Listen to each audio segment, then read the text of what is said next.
the golden key to prosperity and happiness, a complete educator embracing thorough instruction in every branch of knowledge, an encyclopedia of useful information comprising every essential to success in all departments of business and social life. Granville L. Howe. The publishers, in offering this work to the public, do not feel that any apology is necessary for its appearance. It was conceived and entered upon to meet a general and well-defined want, and in carrying out this object, the publishers have not only brought to bear, in every branch of knowledge treated within these covers, painstaking labour and industrious research on the part of the best attainable talent, but have studiously endeavoured to improve upon personal experience in kindred publications and upon the experience of others who have laboured in the same field.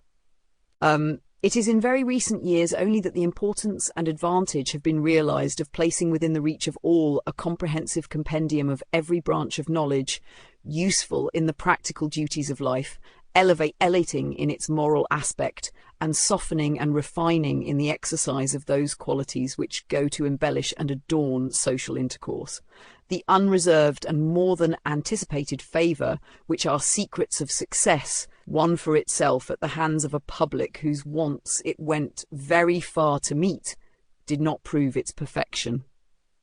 On the contrary, the experience of that and of the few other publications of a similar character convinced us that there was still something wanting to cover and completely occupy the field, and to offer what may be strictly and without exaggeration characterized as a book,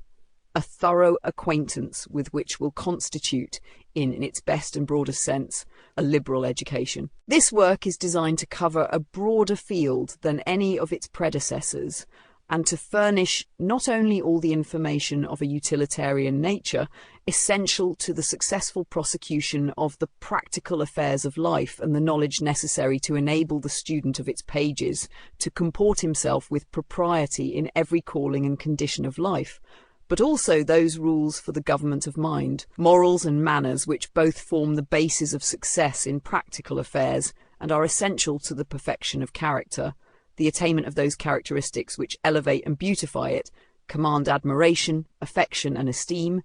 and which unite to form the only avenue by which personal, domestic and social happiness is to be reached, and true and real prosperity made to crown the labours of life. The object here briefly set forth has, we believe, been successfully attained in these pages, and they are offered to the public as a volume of real, tangible and appreciable value to every person who possesses it,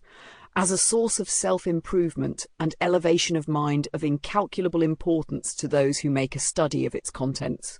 and as indeed, in its most practical and realistic sense, as its name implies, the golden key, which will surely unlock for every student of life who masters the knowledge here set forth for his most convenient and easy acquirement, those treasures of prosperity and happiness which comprise the highest ambitions and the best rewards of human existence and labours.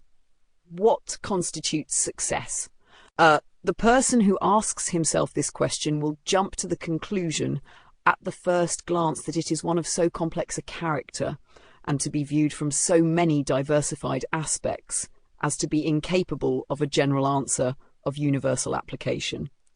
It naturally appears to the casual inquirer that the various avenues to success and the prizes at the end of them differ so widely in their conditions and characteristics that the word success cannot be invested with any general interpretation.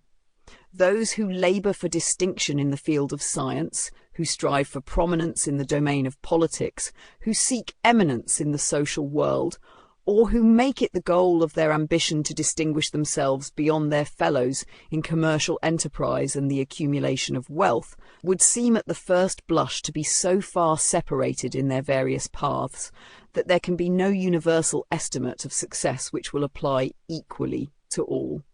Yet a proper reflection will soon lead to the conclusion that they have a common goal, success in life, and that, though they travel by widely divergent roads to reach it, the conditions which are throughout essential to its achievement are identical.